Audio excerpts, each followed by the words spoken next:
Welcome back to Coffee and Conversation. No coffee today. We're just going to have some conversation. Audie is asleep behind me.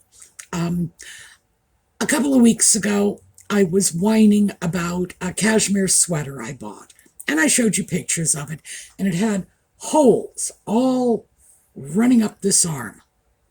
No idea. It's not moths. How could it be? Because there was a lot of wool and cashmere stored with that.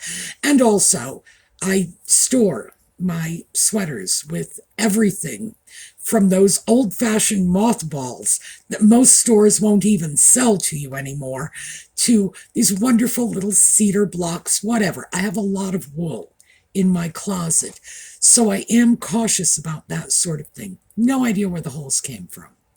Anyway, I had said I was probably going to save it because maybe at some point I could use all that good cashmere fabric. And it was a long sweater, so there was plenty of fabric there.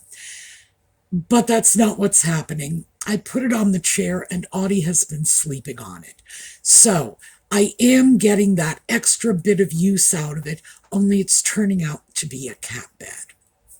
All right, yellow. Here, where's yellow? Here is yellow. For Catherine, for Lex's mom, for everybody dealing with cancer. And this is as good a time. All right, yes, okay, I get it. Obviously, he figured out I was filming and he has to come in and make his appearance, don't you?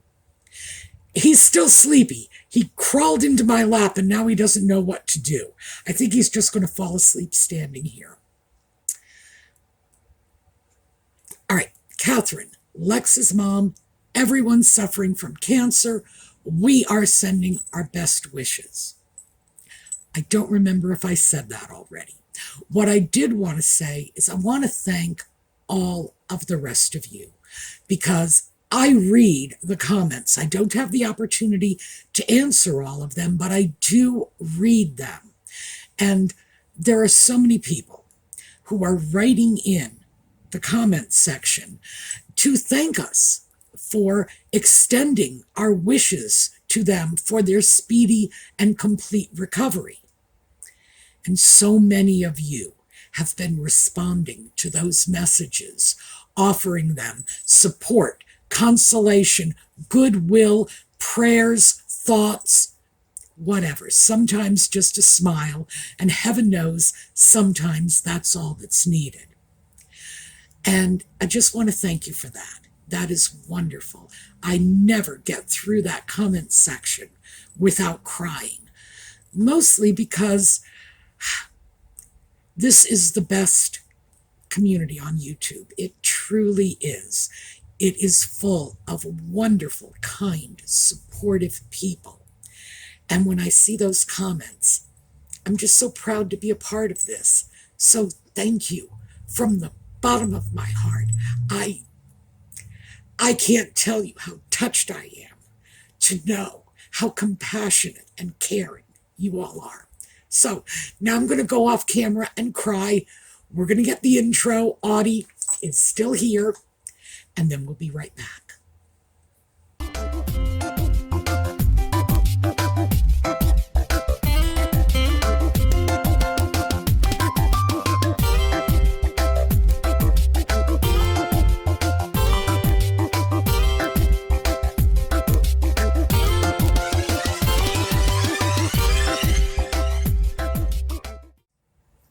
So, my apologies for the blubbering bits that immediately preceded this.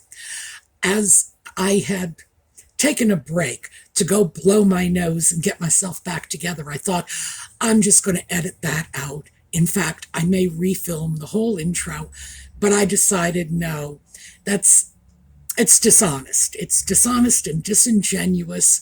And yes, I cry at the drop of a hat. I truly do.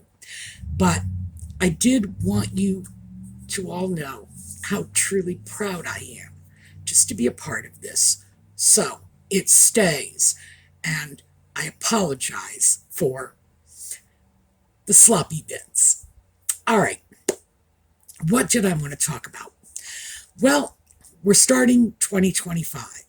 And this is usually the time of year when we all sit down and start making our New Year's resolutions. And I'm not good at that sort of thing, mostly because I I don't I don't have this attitude that I have to turn my life upside down at the beginning of the year. It's not New Year's is not an important holiday to me. It never really has been. It's not something of great significance. I don't look at the changing of the year as anything special, worthwhile. It's not sentimental to me. I guess that's probably the bottom line. Not sentimental to me.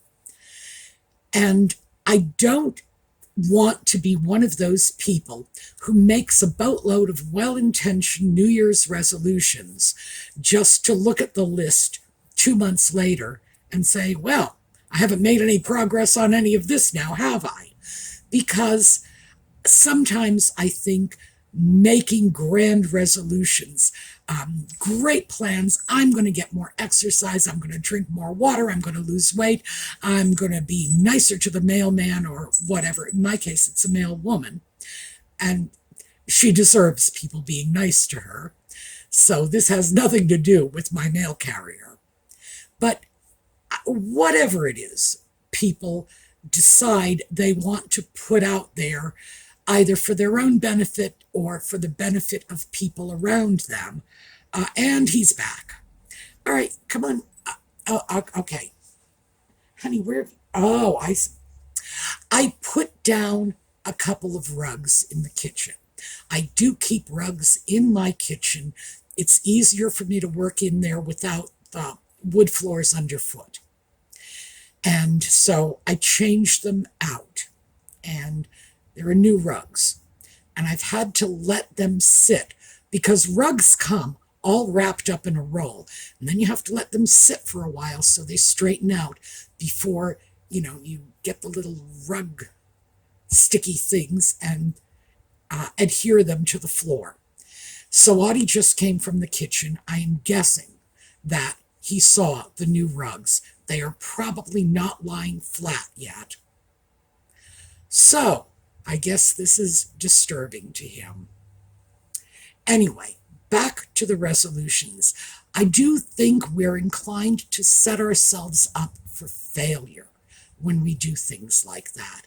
Let's make all of these grand, broad, sweeping changes, and very few of us are able to stick with even one or two of the resolutions on our list. Never mind the 17 or 18, get all the way down to the bottom. I'm going to rearrange my sock drawer this year, that sort of thing. Oh, well, that was nice. You looked at everybody, didn't you? It snowed today. Audie slept through it, and now he sees the snow. That's what's going on for him. That's why he's staring out the window. Yes, there's snow out there, and you're not going to get to play in it. So anyway, I'm not sure it's psychologically healthy for us to just target one time of the year to say, well, this is when I'm going to make all of my changes. I think for the most part, no, it's not I think, I know. My field is adult education, and you know that. That's what all my degrees are in. Not just education, but adult education.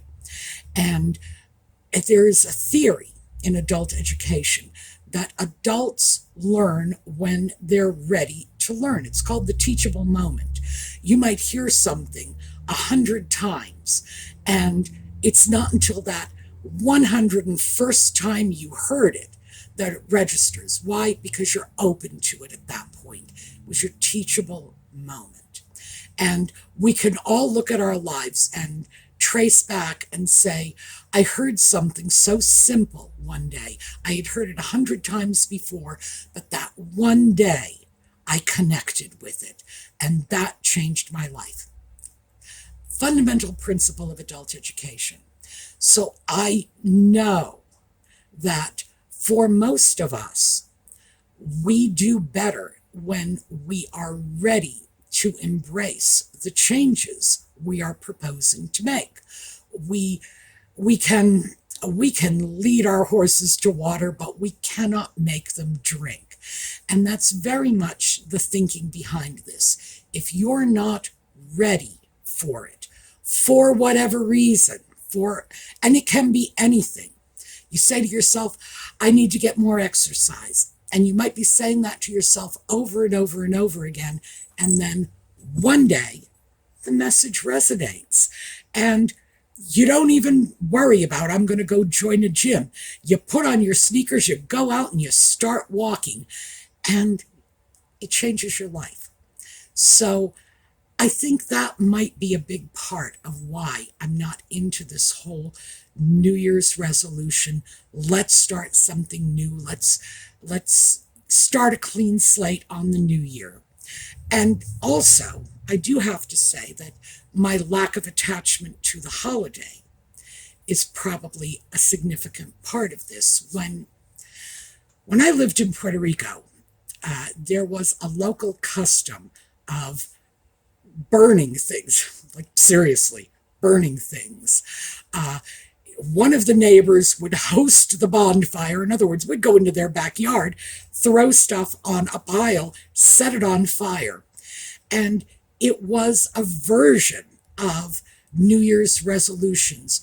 You burn old stuff to make way for new stuff. And this was a time of year when people would symbolically and quite literally in some cases cast out the old garbage in their lives, the things that were holding them back, getting in their way, and then take on new challenges. So it was a very cultural thing. People did this. They would talk about what they were going to throw on that pyre in the backyard, and they'd talk about it for weeks in advance. And they would talk about the things they wanted to change, what they would walk away from that celebration with. And because I lived in Puerto Rico for a while, I attended a couple of those. And it was a very meaningful experience to the people involved because they had been doing it all their lives. When I was there, children were there. And these kids were getting their first taste of this. And 50 years later, I'm sure those children have their children and their grandchildren standing in front of a giant open fire, throwing stuff on it. I know, it just sounds so wildly reckless, doesn't it? But it's a thing. And I think if we are connected with these events, if they resonate with us on a very personal level, we're far more likely to succeed because we're more bonded to the whole process of out with the old, in with the new, that sort of thing. And we're more accepting of the idea that this is a good time of year to adopt a new habit, make a change.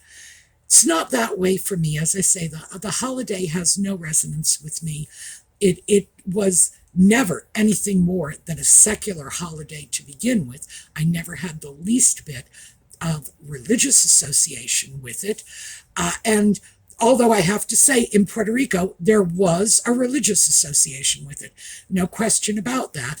But then again, to be fair to the people of Puerto Rico, there tends to be a religious element to almost everything in their lives. These are, in general, I hate to make generalities like this, but in general, these are devout and pious people. So, yeah. But where I come from, which is New England, as you all know, it's like New Year's, it's 20 degrees out. It's freezing, it's snowing. We couldn't have a bonfire if we wanted to. And it's a holiday that meant very little when I was growing up. It was a night when the adults would go out to a nightclub and have a drink and do some dancing, and the children we'd still be playing with our Christmas toys, so we didn't care. So I don't know. I don't know why, but I do feel somewhat alienated from that as a holiday, and even in the sense of let's make a New Year's resolution. However, since that is the whole subject of this video, I thought maybe we should talk about what I think are practical and achievable resolutions. And I would say, start small. You know, my motto is baby steps. Don't try to restructure your whole universe in one night. If you're looking to make some New Year's resolutions and you have this mile-long list of things you want to do, take a look at it and pare it down to the top 2 or 3 and focus your energies on that instead of feeling like you have to accomplish everything all at once. Now, there are a whole host of things I would love to do differently in 2025, just as there were a whole host in 2024, and there are going to be a whole host in 2026, because, gosh, I am so far from perfection. It's like I am the ultimate work in progress. So, such a long way from being where I feel I ought to be that, it'll take me forever to get there. I really only have one resolution myself that I am not going to be able to implement until March when the knee is replaced, and that is get back out and walk, because the truth is I've been missing it terribly. And also, the truth is, I simply can't do it now because my knee is giving out.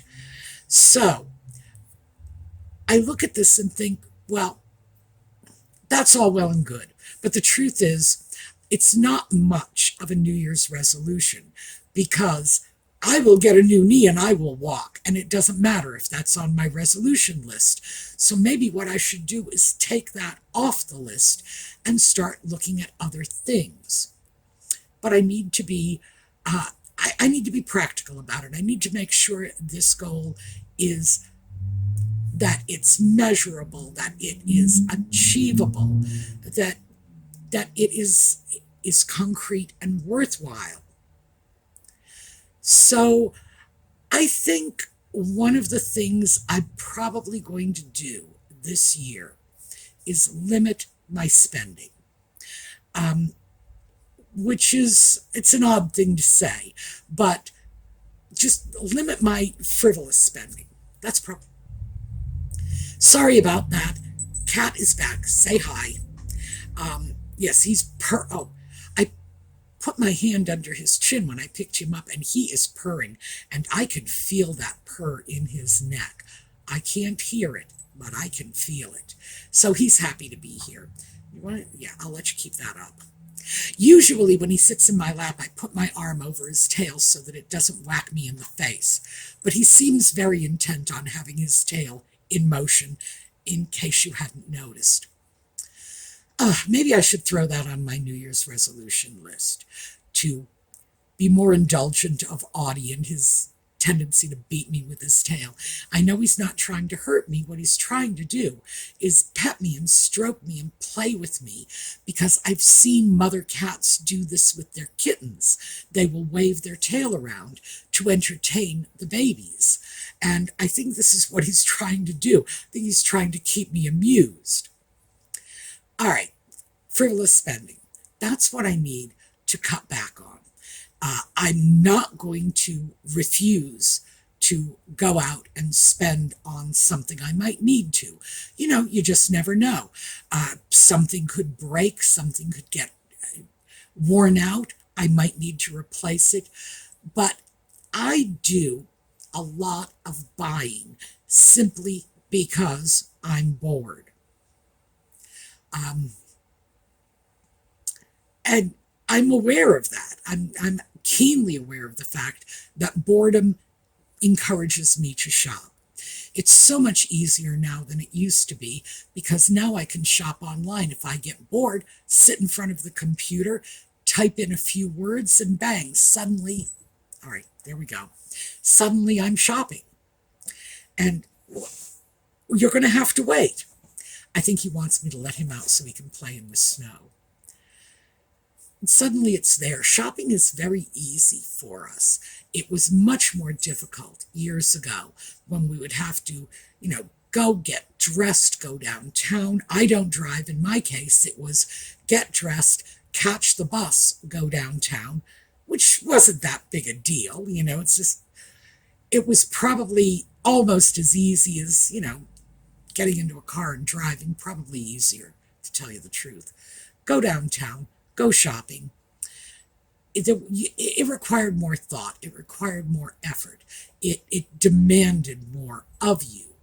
And there were more opportunities for the process to fail along the way.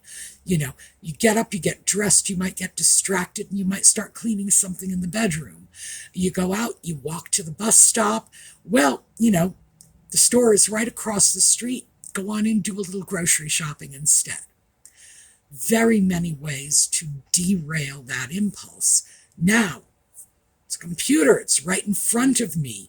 There is nothing to derail the impulse. I could get out of the shower and walk over to my computer in nothing but a towel and shop. Like, wow. So I need to look at that. I need to see if I can't contain my frivolous shopping, the impulse items, the things I buy that I don't really need, that I just plain want. Sometimes I don't really want them. Sometimes I've just been captivated by some shiny new thing I saw, and I think, oh, I've got to have that. I don't know why, but I do need to get a handle on that. I think that is probably one of the things I ought to look at. And however, remember, I want measurable, achievable. I'm not going to set myself up to fail.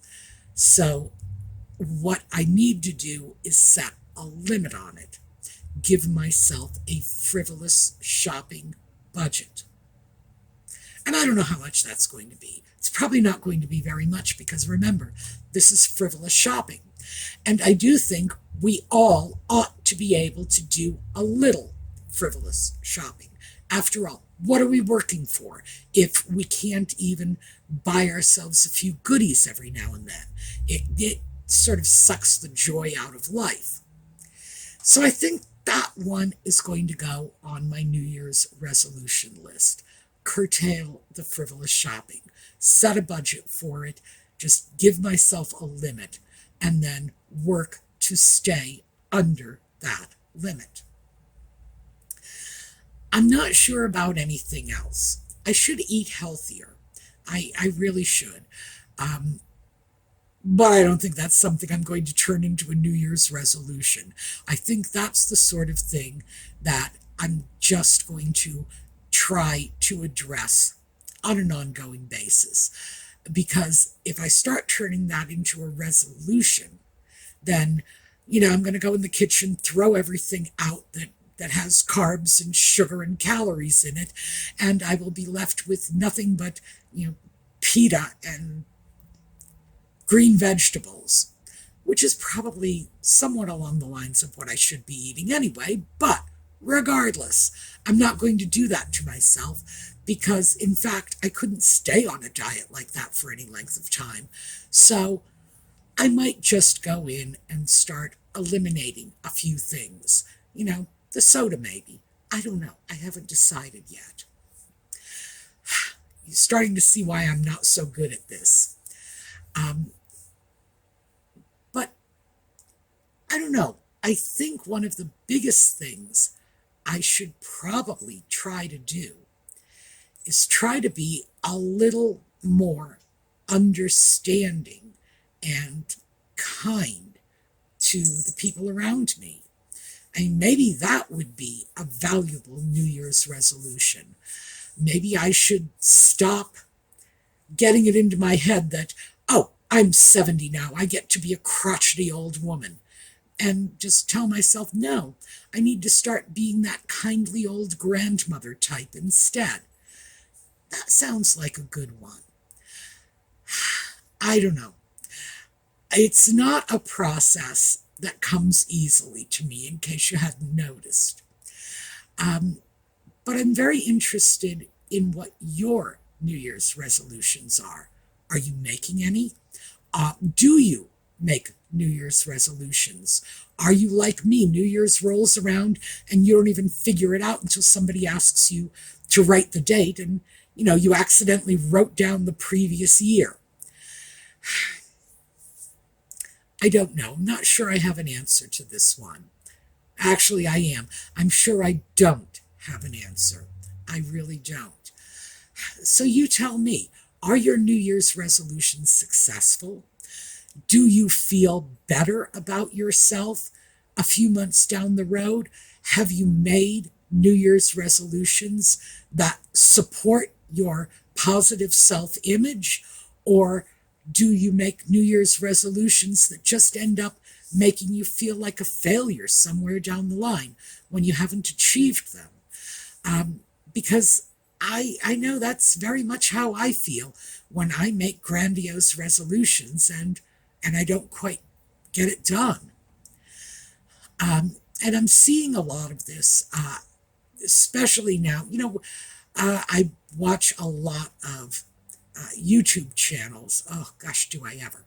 Well, I watch a lot of YouTube channels, and a lot of people have spoken recently about their upcoming New Year's resolutions.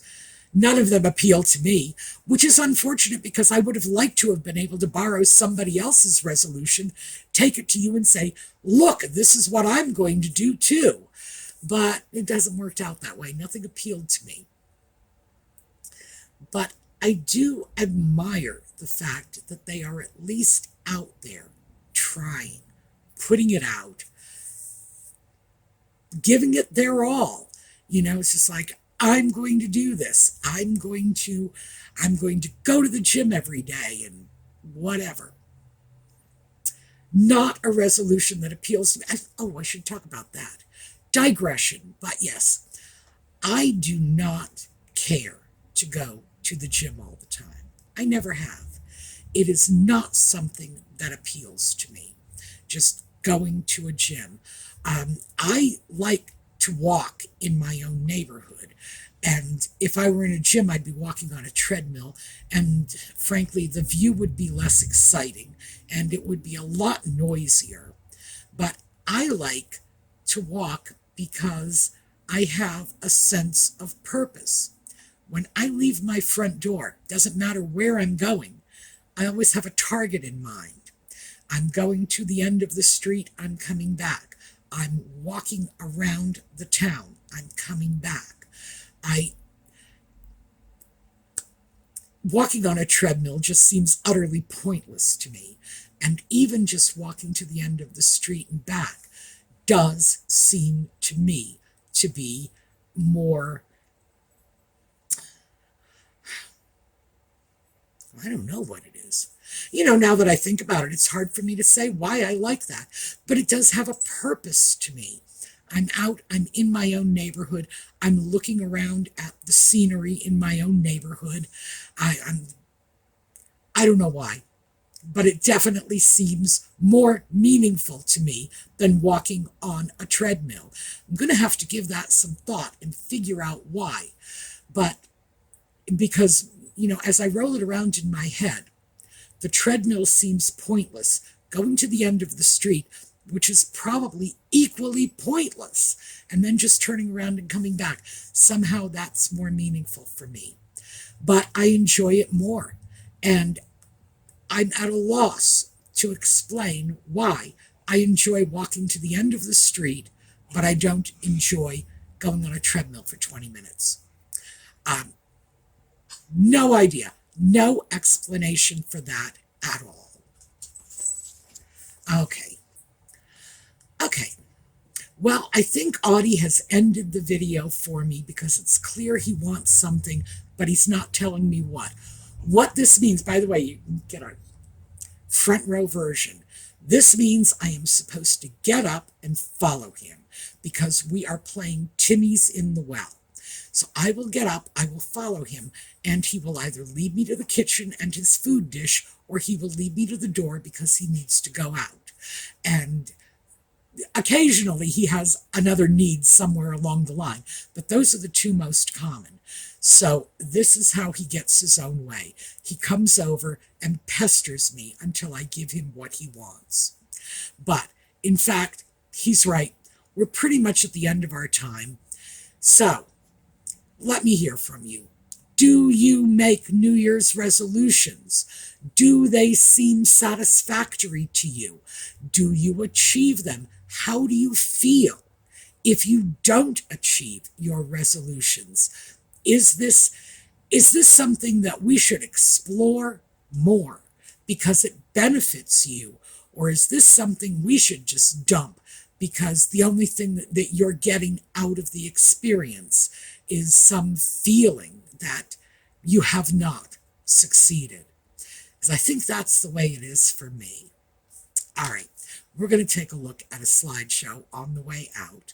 I hope to see you again tomorrow. It's going to be less of a ramble tomorrow, and I am going to make sure the cat has what he needs before I start the video so we don't have to put up with all these interruptions. All right, slideshow on the way out. See you tomorrow. I'm going to have to deal with the cat. So in the meanwhile, have a terrific day.